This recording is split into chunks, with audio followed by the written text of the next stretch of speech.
Bem-vindo ao Podcast Fronteira.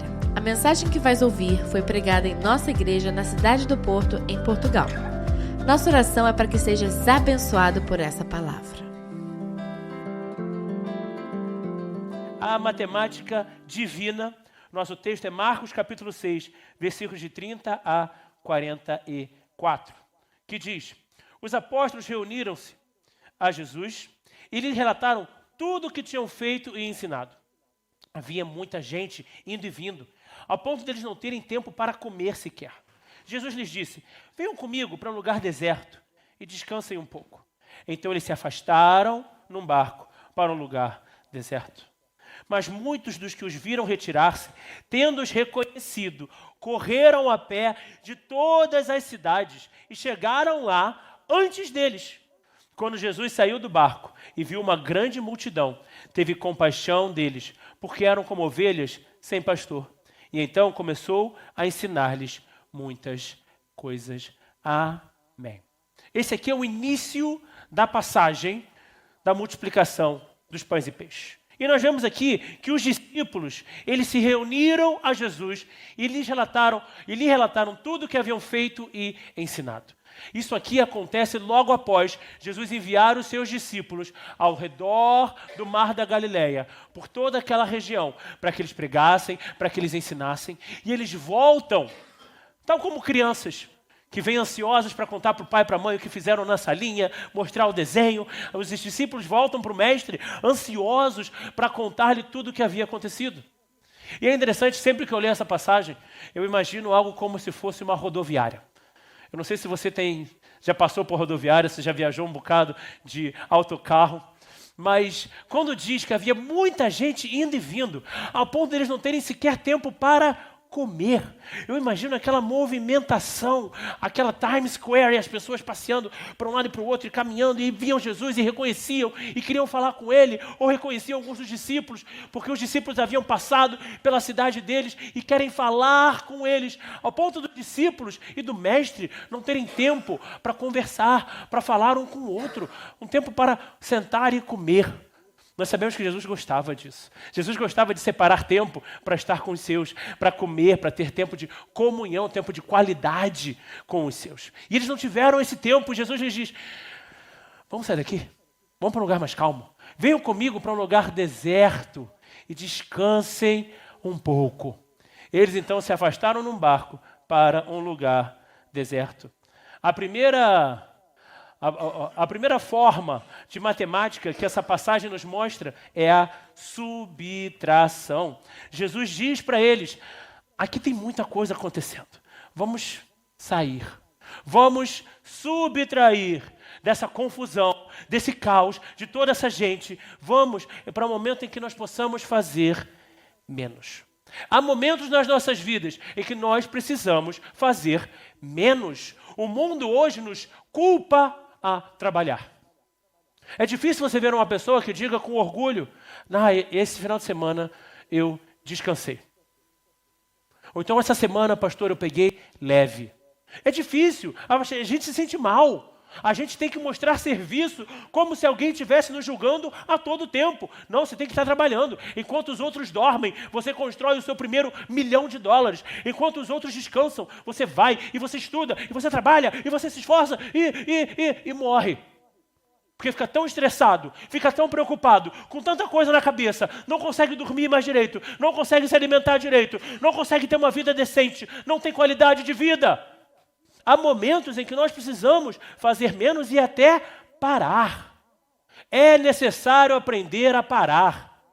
Fala para a pessoa que está do seu lado: aprenda a sossegar. Aprenda a parar. Para. O Senhor fala a todos nós na sua palavra: aquietai-vos e sabei que eu sou Deus. O aquietai-vos em outros idiomas, em inglês, por exemplo, é be still. Fique parado. Se aquieta. Para de se mexer. Para com os pensamentos acelerados. Para com essa ansiedade. Para com esse turbilhão de coisas que se passam na sua vida. Aprenda a parar. O nosso Deus é um Deus de descanso. O nosso Deus é um Deus de descanso. É lindo porque a vida, o mundo, vai querer te fazer trabalhar sem parar, sem cessar. O nosso Deus nos ensina a descansar. No 7º dia, isso já é de capítulo 2, Deus já havia concluído a obra que realizara. E nesse dia, descansou. Abençoou Deus o 7º dia e o santificou, porque nele descansou de toda a obra que realizara na criação. Deus precisava descansar? Sim ou não? Não, óbvio que não. Até porque, querido, se eu e você tentássemos construir qualquer coisa, vai exigir força, vai exigir destreza, vai exigir saber o que estamos fazendo, uns cálculos matemáticos, para cima e para baixo. Eu lembro quando a gente montou o móvel ali da cozinha, né, Lopes? Veio aquele manual do IKEA que mais parece um monstro, 7 cabeças, e a gente, isso aqui, eu acho que é a porta, acho que isso aqui vai aqui, isso aqui vai aqui. Deus, ele simplesmente disse, haja luz e houve luz.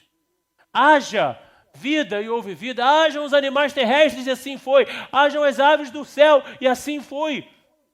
Ele, no seu divino poder, apenas declarou e as coisas aconteceram. Como ele faz nas nossas vidas.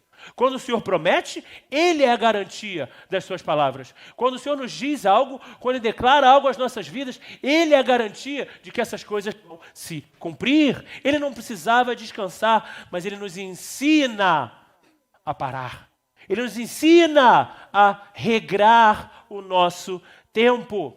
Salmo 23, versículos 2 e 3. Em verdes pastagens me faz repousar, me conduz a águas tranquilas e restaura-me o vigor. Ele me ensina a descansar, a repousar, e ele me restaura o vigor. Quem aqui gosta de viver com o celular, com o telemóvel, em 20% de bateria? Quem gosta? Ninguém gosta. Se eu perguntasse quem vive com o telemóvel a 20%, talvez principalmente nossos adolescentes aqui, mais ou menos. A minha irmã é batata, volta e meia eu estou falando com ela. Não, Paulo, porque isso, aquilo, caiu a ligação. Eu falei, acabou a bateria. É sempre, desde adolescente, desde criança. Você está falando com a Pâmela, de repente cai a ligação, porque o telemóvel dela, sem bateria. Ela não lembra de carregar, tem milhões de carregadores, mas não lembra de botar para carregar. É um telefone que não tem vigor, ele não tem resistência. Quantas vezes nós também não ficamos assim nos nossos dias? A gente vai, a gente faz, a gente trabalha, a gente se supera, mas a gente está sem vigor, a gente está sem vida, a gente está sem ânimo, a gente simplesmente se arrastando, se arrastando, se arrastando. Ah, lá vou eu ter que fazer isso de novo. Ah, lá vou eu ter que trabalhar de novo. Ah, lá vou eu ter que acordar cedo de novo. Porque nós não sabemos descansar. Nós sabemos estar ativos, mas não sabemos descansar. E, querido, descansar, perdoe minha sinceridade, não é não fazer nada.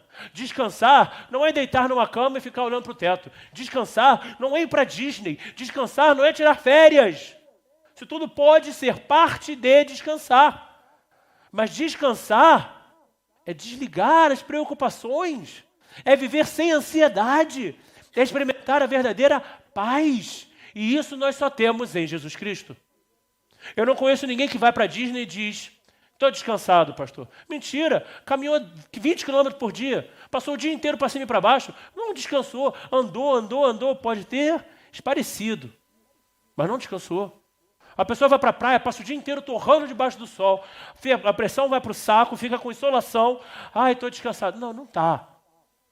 Não está. Você pode ter, não pensei em nada, foi tão bom, relaxar um pouco. Descanso, em verdes pastagens me faz repousar, me conduz a águas tranquilas. Quem restaura o vigor? São as águas tranquilas ou são as pastagens? Ou nenhum nem outro? Nenhum nem outro.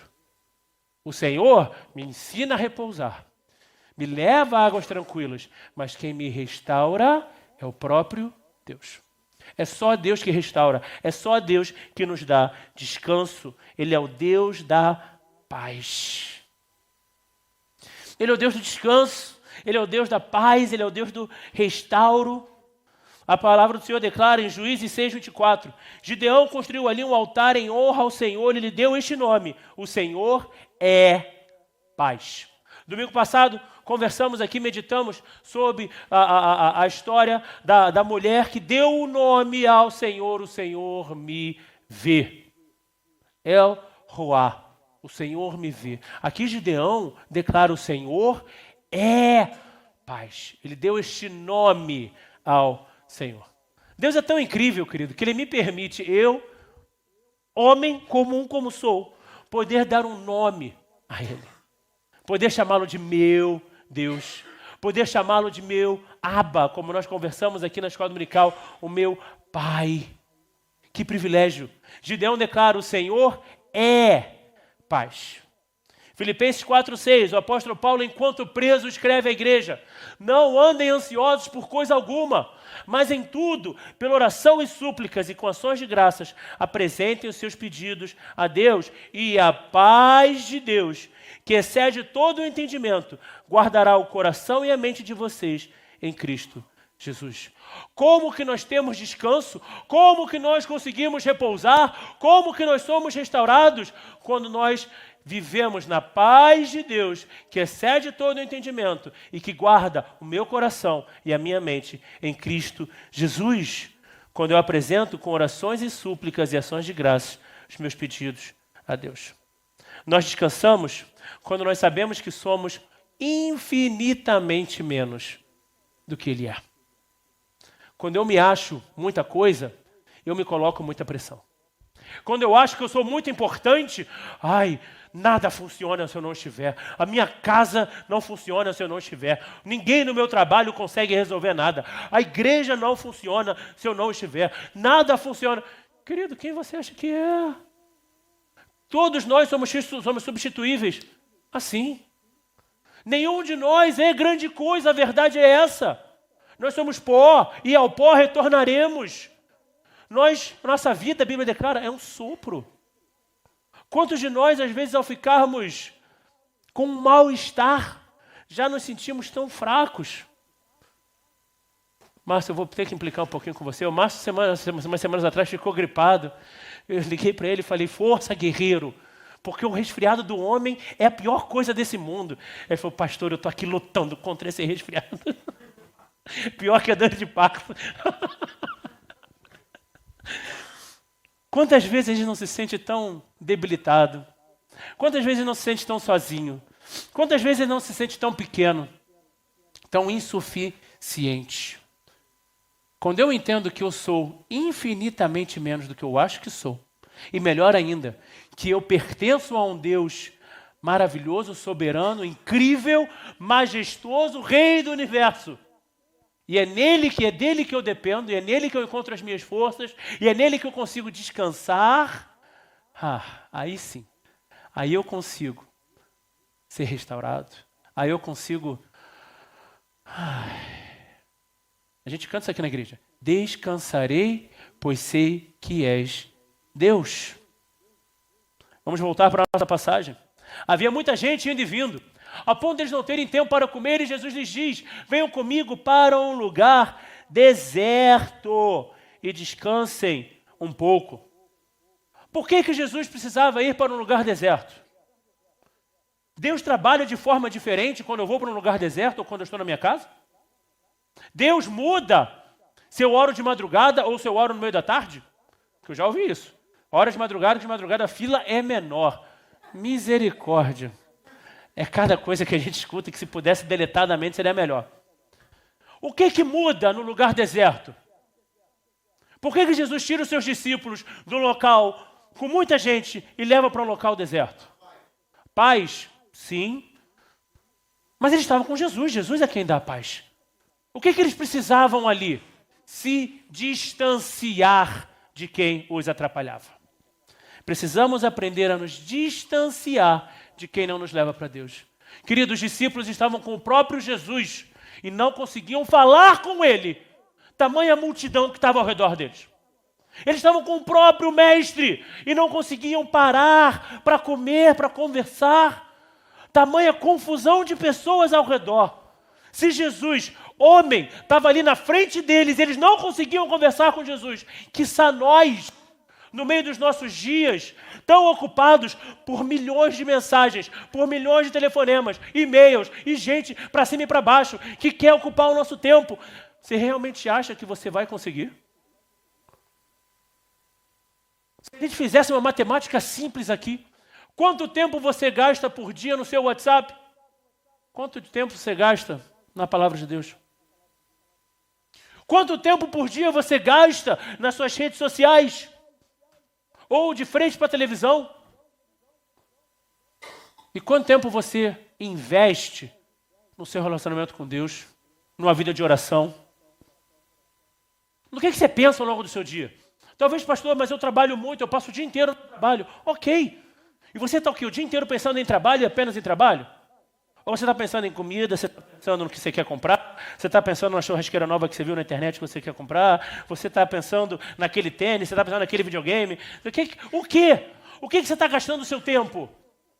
Ou você está pensando e orando e pedindo, Senhor, fala comigo, me dirige.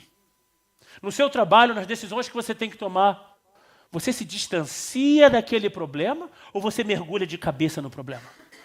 Porque tem muita gente que vai me dizer, pastor, não tenho tempo para nada. Desculpa, mentira. Você só é desorganizado.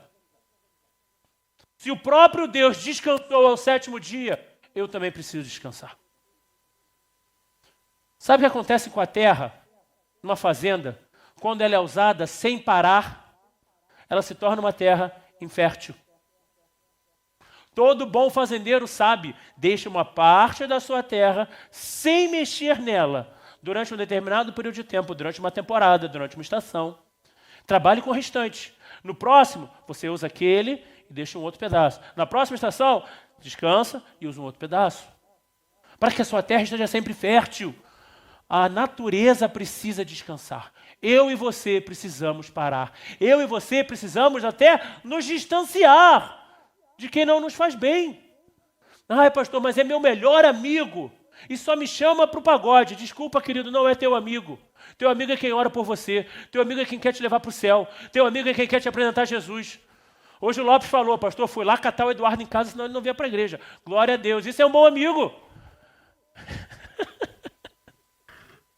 Se bobear, ainda bateu lá na porta, tirou o cara da cama, botou uma roupa nele e falou, vamos embora, irmão.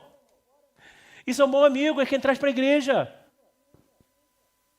A Bíblia declara, como é feliz aquele que não segue o conselho dos ímpios, não imita a conduta dos pecadores, não se assenta na roda dos zombadores.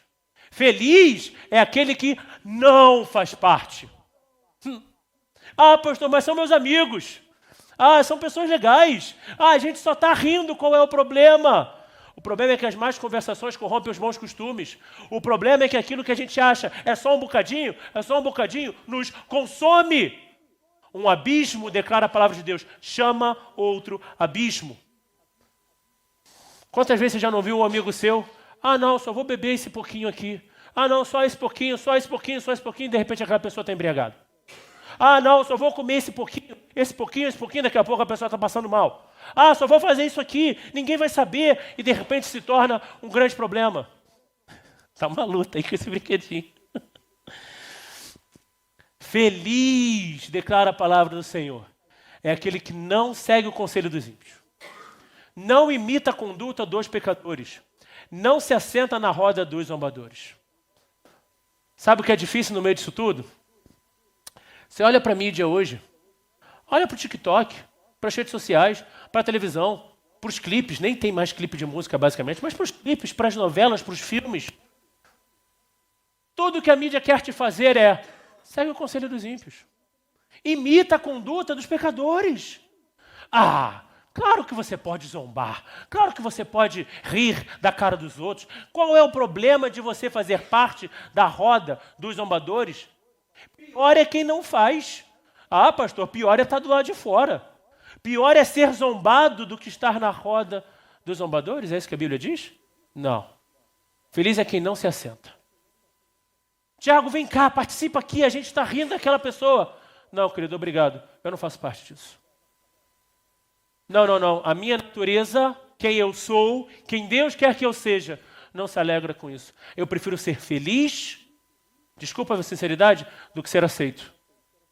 Eu prefiro ser feliz aos olhos de Deus, a felicidade que vem do Pai, do que ser aplaudido pelo mundo. Eu prefiro ser feliz do que ser cool. Eu prefiro ser feliz do que ser hipster. Eu prefiro ser feliz do que estar na moda. É melhor ser feliz. Não se deixe enganar. As más companhias corrompem os bons costumes. E aí o próprio Jesus declara: aquele que não está comigo está contra mim. Aquele que comigo não ajunta, espalha. Em nome de Jesus, a subtração nos ensina a ser sábio com o nosso coração. Seja sábio com o teu coração. Para quem que você está abrindo o teu coração? Para quem que você está dando voz? Para quem que você está ouvindo conselho? Ah, pastor, a Bíblia declara que na multidão dos conselhos há sabedoria. Sim, quando você pede conselho para o sábio. Pedir conselho para o mundo é querer se afundar cada vez mais. Pedir conselho para quem não lê a Bíblia. O princípio da sabedoria é o temor ao Senhor, declara Provérbios 1. O livro da sabedoria, escrito pelo homem mais sábio que já existiu. Provérbios começa: meu filho. O princípio da sabedoria é o temor ao Senhor. Salomão escreve aquilo que ele aprendeu do seu pai. Salomão escreve aquilo que ele aprendeu da sua família. Isso é ser sábio, é temer a Deus, é viver uma vida de acordo com a vontade do Senhor. Acima de tudo, Provérbios 4:23, guarde o seu coração, pois dele depende toda a sua vida. Seja sábio com o seu coração, seja sábio com seus pensamentos, seja sábio com a sua mente. Tu, Senhor, guardarás em perfeita paz aquele cujo propósito está firme. Por quê?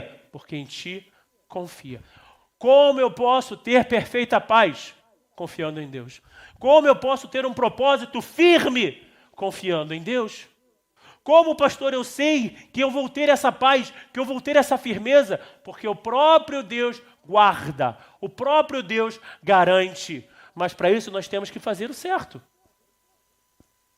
Querido, é ditado popular: quem brinca com fogo quer se queimar.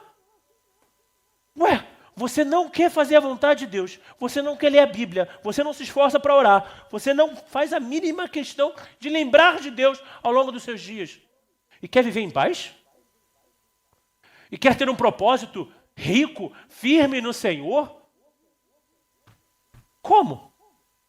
Se é Ele quem garante, se é Ele quem faz, como? E aí nós entramos na adição. Jesus se retira com seus discípulos para ensinar-lhes a adição. Após eles se retirarem, muitos dos que os viram retirar-se, tendo-os reconhecido, correram a pé de todas as cidades e chegaram lá antes deles. Quando Jesus saiu do barco e viu uma grande multidão, teve compaixão deles, porque eram como ovelhas sem pastor.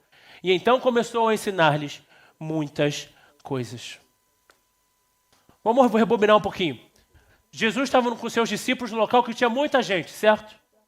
Eles mal conseguiam falar, mal conseguiam comer. Jesus diz: vamos para um lugar deserto. E o que acontece quando eles chegam num lugar deserto? Aquela multidão corre na frente deles. E quando eles chegam, eles estão lá. Correram a pé de todas as cidades, chegaram lá antes deles. As pessoas correndo à margem do Mar da Galileia. O Mar da Galileia é um grande lago. Tá? Não é um mar, é um grande lago. É tão grande que parece um oceano, parece um mar. Mas é um grande lago naquela região. Aí as pessoas correndo à beira do lago, olhando o barco de Jesus, falando: é para lá que eles vão, vamos correr. Você já tentou correr? Dirigindo. Você vê um avião no céu. Já tentou bater um pega com esse avião? Você não consegue, querido. O avião é muito mais rápido que você. Você já tentou correr ao lado de você e a pessoa do seu lado num cavalo? Você vai tentar correr, bater um pega, bater uma corrida com aquele cavalo. O cavalo é muito mais rápido que você. Da mesma forma, um barco. Jesus estava indo em linha reta no meio de um lago. As pessoas indo pela orla. Quem é bom de matemática sabe, a linha reta é sempre mais rápida. As pessoas correndo pela orla. Tamanho desejo por Jesus. Tamanha sede por estar com Deus, que eles chegam lá antes do barco. Quando Jesus chega com seus discípulos, eles lá estavam. Essa multidão me ensina a correr para Jesus.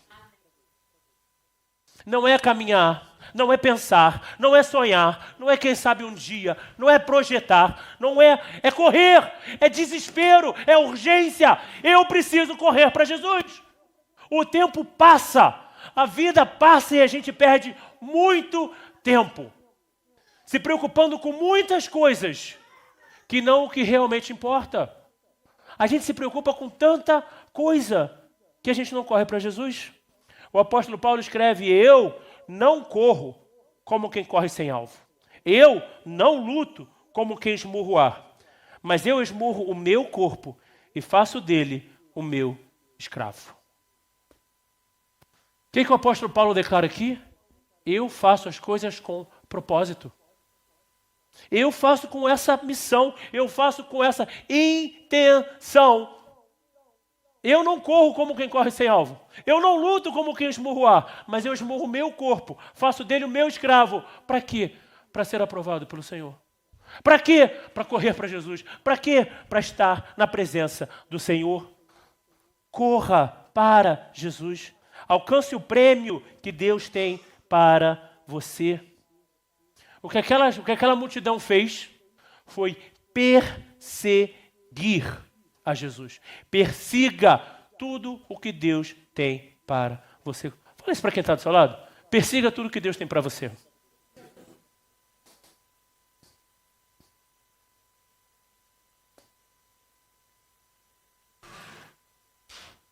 A perseguição é muito séria. A vida com Deus é muito séria. A gente brinca muito, a gente se distrai muito. Eu não vou para a igreja hoje porque eu não estou afim, eu não vou para a igreja hoje porque eu tenho uma festa, eu não vou para a igreja hoje porque eu quero dormir, eu não vou para a igreja hoje. Mas vai para o trabalho. Alguém aqui liga para o chefe e fala: chefe, estou com preguiça, não vou trabalhar hoje? Sim? Não? Alguém? Não? Tá. Alguém aqui fala para o médico: olha, aquela cirurgia eu não vou fazer não, porque eu acho que se eu tomar uma vitamina eu fico bem. Não. Alguém que fala para o juiz: doutora Roberta, alguém já falou isso? Não vou para aquela audiência não, porque eu não gostei da cara do juiz. Jamais. Não, pastor, essas coisas são muito importantes. E a igreja não. E a presença de Deus? Não. Não, isso é opcional. Não, isso é uma escolha que eu faço. Sabe o que é uma escolha? O céu. Sabe o que também é uma escolha? O inferno. Sabe o que é uma escolha? A bênção de Deus. Sabe o que também é uma escolha? Não ser abençoado por Deus. Seja sincero consigo mesmo. Você realmente quer viver essa vida sem a bênção de Deus? Nós realmente queremos viver essa vida sozinhos, contra toda a maldade, contra toda a treva que tem nesse mundo? Essa é a nossa opção? Essa é a nossa escolha? Eu não vou porque... Eu estou feliz de você estar aqui hoje, Adriano. Estou bem feliz de você estar aqui hoje. Porque eu não vou porque tem um churrasco para ir. Sabe onde é quente? No inferno. A verdade é essa. O que você coloca contra? O que você coloca na balança como mais importante? Estar na casa do Senhor ou o quê? Pastor, você é muito duro. Alguém tem que ser, querido. Enquanto nós vivermos a vida como alecrins dourados, nada muda, nada acontece. Enquanto você se achar o filhinho bibelô favorito de Deus, nada vai acontecer na sua vida. Você vai passar a vida inteira frustrado, crente frustrado, porque Deus não faz nada, Deus não fala comigo, Deus não move na minha vida, Deus não ouve minha oração, eu não sei o que é que acontece. Eu sei, falta de vergonha na cara. Conheci muito crente ao longo da minha vida. Quando foi sua última grande experiência com Deus? Pastor, há 20 anos atrás, quando eu era um adolescente, a gente fez uma vigília e Deus falou... 20 anos atrás? 20 anos atrás a sua última experiência com Deus? Quando eu era criança. É o quê? Não foi ontem, não foi hoje de manhã eu ler a sua Bíblia, não foi no último culto, não foi... O que está acontecendo? Eu leio a Bíblia, e nós temos lido os evangelhos, nós temos lido a palavra de Deus. A gente vai até agora, dia 25 de março, resetar a nossa leitura. Todo mundo vai começar junto, Atos capítulo 1. Mas você lê os evangelhos, uma pessoa endemoniada na rua chamava a atenção de todo mundo. Hoje o mundo é tão mau, as pessoas estão tão longe de Deus, que o endemoniado se passa por celebridade. O endemoniado hoje as pessoas estão aplaudindo. Olha que legal! Aquele cara tem tatuagem no olho, olha que interessante. Olha, esse cara é totalmente oprimido por Satanás. Ah, mas ele é um grande artista. É isso? É isso que é bom? É isso que o mundo persegue? É isso que nós queremos para nossas vidas? Querido, você não precisa nem ser crente para saber disso. Cazuza já contou, os meus heróis morreram de overdose. Na década de 80, esse homem já fala de quem na década de 60 morreu por overdose. A cultura, o mundo vai pregar, viva rápido, morra cedo. A vida não vale nada. Envelhecer é um problema, é uma doença. Eu dou glória a Deus por cada cabelo branco que eu tenho, querido. Estava falando ontem aqui com uma pessoa que estava no evento das mulheres. Nossa, pastor, você estava muito mal naquele domingo, você não conseguiu estar aqui. Eu falei, não, eu estava aqui. Eu não consegui pregar, eu não consegui fazer o louvor. Mas eu estava aqui. E foi o único domingo na minha vida que eu não vim à igreja, porque que eu estava, aliás, na igreja eu estava, mas que eu não estive envolvido no culto porque eu estava passando mal. O único domingo na minha vida. Eu falo isso com muita alegria. Porque Deus sabe que a minha prioridade é estar aqui. Não porque, eu sou o pastor dessa igreja. Não, querido. É estar na casa do meu Deus. Salmo 84 diz, não há lugar melhor do que a presença do Senhor. Um dia, na porta do meu Deus, da casa do meu Deus, é melhor do que 1000 dias em qualquer outro lugar. Não é aqui dentro, é na porta. Se a gente chegasse aqui no domingo e encontrasse a porta da igreja fechada, trancada, melhor é um dia, a porta da casa do meu Deus, do que 1000 dias em qualquer outro lugar. Deus está preso aqui dentro? Deus está preso dentro da igreja? Querido, se eu estou na porta, Deus está ali. Nossa oração quando a gente chega aqui é, Senhor, que as pessoas passem lá na rua, ao ver aquele letreiro, que as pessoas lá fora sintam, tem algo diferente aqui. Eu preciso entrar, eu preciso ver. Fabiano e Fernanda estão na recepção ali hoje. Tinha uma pessoa aqui que entrou durante o louvor, que estava aqui com uma criança aqui atrás. Eu até procurei ela aqui na hora do abraço, que eu achei que fosse visitante. Mas ela entrou porque ouviu a música, estava com a filhinha, estava com a criança, estavam dançando ali atrás. São crentes? Provavelmente não. Ficaram para a mensagem? Não. Foram tocados por Deus? Com certeza. Melhor é um dia a porta da casa do meu Deus do que 1000 dias em qualquer outro lugar. E a minha oração a partir desse momento é, Senhor, essa criança, que ela que sentiu o teu toque, que ela não se esqueça nunca mais. As mães das crianças que estiveram aqui no Fronte Júnior falam para as mães das nossas crianças. Meu filho vive pedindo para voltar para a igreja de vocês. Porque ele ali conheceu alguma coisa, ele experimentou alguma coisa que ele nunca experimentou antes. Mas a gente não tem como trazer. Mas a gente, adulto, tem muita desculpa, querido. A verdade é essa. Quanto mais a gente cresce, mais desculpa a gente aprende. A criança, ela é clara e transparente. Quero ir lá. Por quê? Porque lá é bom. Porque lá eu vivi algo diferente. A gente vai pensar, não, porque a minha filosofia, as minhas ideias, a forma como eu cresci, porque o meu background político, geográfico, econômico não me permite, dessa determinada forma, estar num contexto. Pelo amor de Deus, foi uma vergonha na cara. Ontem no culto inglês nós tivemos um rapaz que veio aqui da Romênia. E no final do culto, ele tinha uns 20 e poucos anos, eu falei com o Thierry, troca uma ideia com ele, conversa um pouco com ele, para ele se sentir em casa, se sentir confortável. E eu fiquei muito feliz, porque aquele rapaz, ele já tinha falado para mim, pastor, eu sou de uma igreja mais tradicional, na Romênia, eu ainda não encontrei uma igreja que me agradasse aqui no Porto. No que ele começou com esse papo, eu falei, deixa eu botar o Thierry para conversar com ele, porque eu não vou ter muita paciência. E aí o Thierry parou, começou a conversar com o rapaz. E o rapaz, a minha igreja é diferente, eu não concordo com aqui, porque eu não concordo com mulheres pastoras. Eu falei, o quê?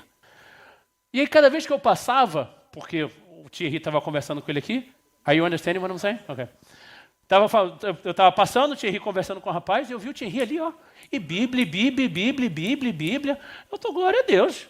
Amém. Ele, o menino tentando, não estou dizendo que a mulher é inferior, mas, desculpem as meninas aqui, tá? Não sou eu, pelo amor de Deus. Era esse rapaz que estava aqui ontem. Não estou dizendo que a mulher é inferior, mas não tem nada que um homem possa aprender com uma mulher.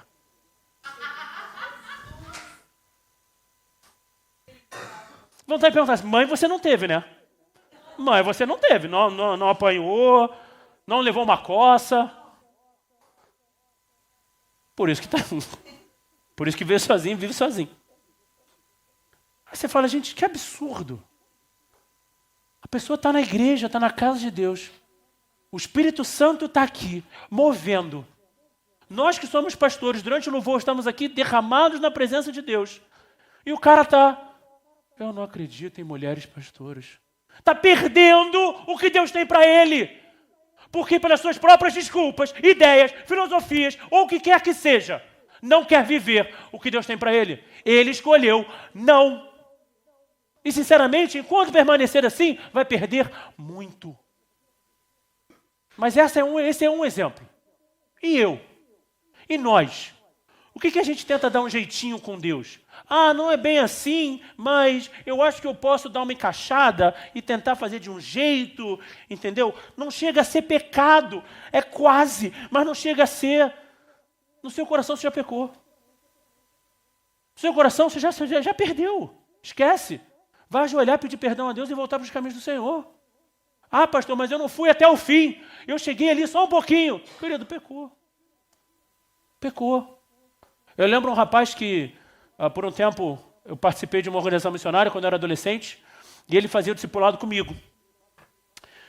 E ele falou, Tiago, é muito difícil a gente falar de Jesus para um adolescente, porque o adolescente ele vive sob diversas tentações. Eu falei, é verdade, mas é uma decisão. Ele claro que é uma decisão. Mas a verdade é que, assim, o nosso coração, o que nós somos bombardeados de ideias, de imagens, de opções, e não sei o que, de discursos. Nosso coração tem que estar muito firmado na palavra de Deus. Ninguém peca pensando numa cadeira. E essa frase dele para mim ficou muito, muito importante, muito legal. Foi verdade.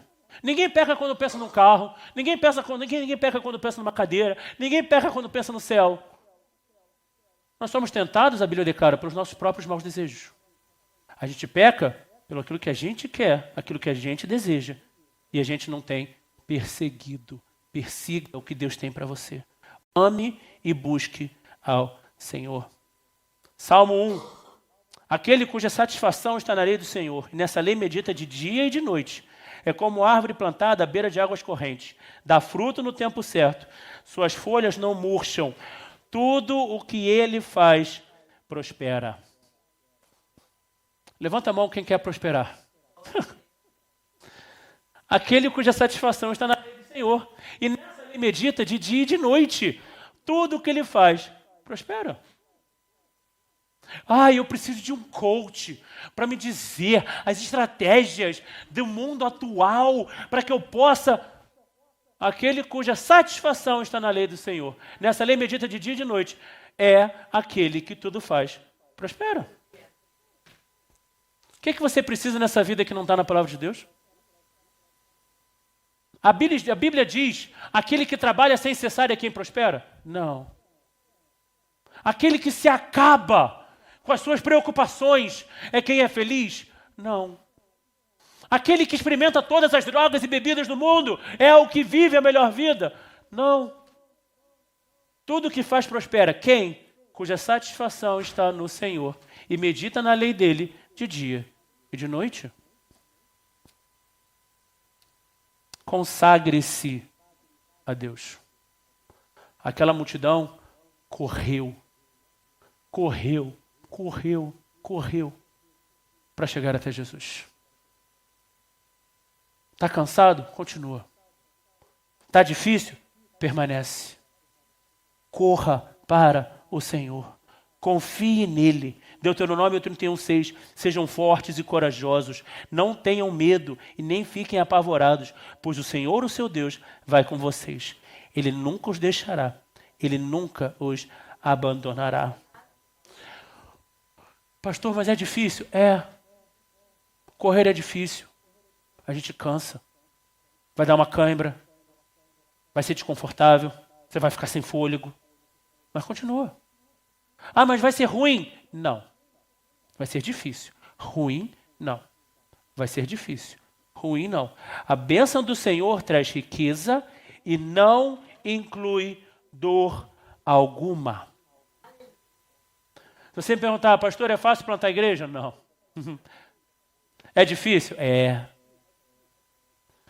Seu coração parte vez após vez, após vez, após vez, após vez, após vez, após vez. Trocaria por qualquer outra coisa nessa vida? De forma nenhuma. A bênção do Senhor traz riqueza e não inclui dor alguma. Muitas vezes o que eu chamo de dor, não é dor. Porque se vem do Senhor, não inclui dor alguma. Talvez um dos exemplos mais difíceis que nós temos na Bíblia foi o de Abraão. Ter que levar o seu filho Isaque para ser sacrificado. E muitos pensam em Isaque como uma criança. Isaque já era um adulto formado. Abraão já era um senhor. Tanto que quem leva a palha, quem leva todos os itens para o sacrifício, é Isaque. Isaque era forte. Mas Deus pediu de Abraão que sacrificasse Isaque. Homem formado, forte, barbudo. Filho, deita aí. Por quê, pai? Deita aí. Agora eu vou te amarrar. Tem certeza, pai? O Senhor mandou. O Senhor proverá. Foi difícil? Foi. Teve dor? Não. Não. Abraão não sacrificou seu filho. Isaque não precisou se sacrificar. O Senhor proveu o cordeiro, que aponta para Jesus, o Cordeiro de Deus. Não inclui dor alguma. Fala para o seu coração nessa manhã. A bênção do Senhor não inclui dor alguma. Não inclui dor alguma, não inclui dor alguma. O que significa que vai ser difícil? Vai! Claro que vai! O povo hebreu caminhou 40 anos no deserto, mas as sandálias não se desgastaram.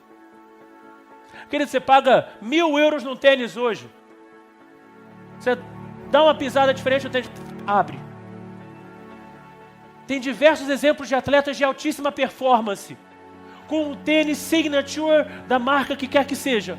O cara dá uma pisada diferente, torce o tornozelo, o tênis abre, a chuteira rasga, o que quer que seja. O povo judeu caminhou 40 anos no deserto e as sandálias não se desgastaram. As roupas estavam como novas. O pão caía do céu para que eles tivessem que comer. Havia uma nuvem de fumaça que os protegia do calor e uma coluna de fogo que os protegia do frio.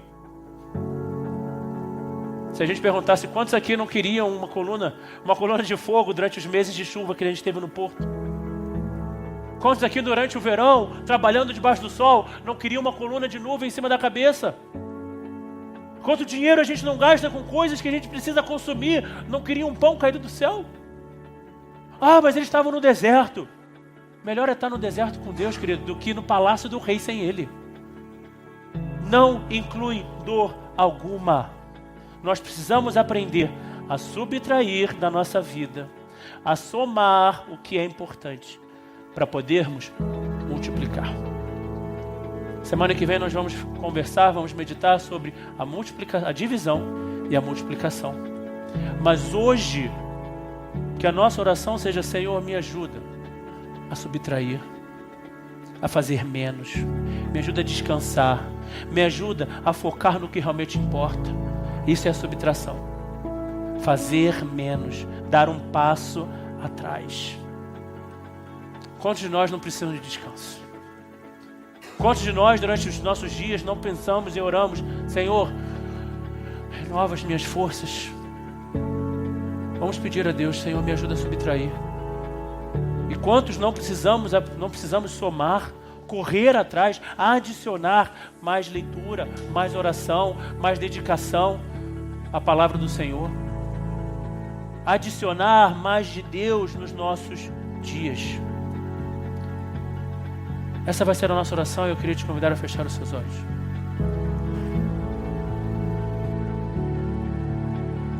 Saiba mais sobre nós. Visita nosso site fronteira.church ou descarrega nossa app Fronteira. Que Deus te abençoe.